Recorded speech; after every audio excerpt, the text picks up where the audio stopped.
आज चैत्र शुद्ध प्रतिपदा अर्थात मराठी नवीन वर्षाचा शुभारंभ।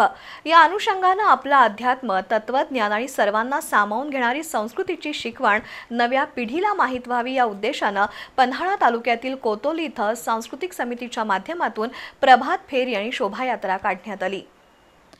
पन्हाळा तालुक्यातील कोतोली इथल्या तरुणांची सांस्कृतिक समिती गेल्या काही वर्षांपासून गुढीपाडव्याच्या दिवशी शोभायात्रा काढण्याचा उपक्रम सातत्याने आयोजित करते।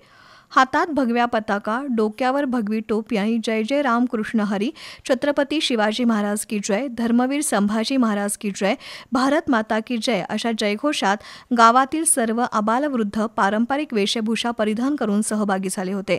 शोभायात्रेमध्ये संत ज्ञानोबा, संत तुकोबा, छत्रपती शिवाजी महाराज, छत्रपती संभाजी महाराज, वारकरी आणि देशभक्तांच्या वेशभूषेत गावातील अंगणवाडी आणि शाळा महाविद्यालयीन तरुण सहभागी झाल्यानं शोभायात्रेला उत्साही स्वरूप आलं होतं।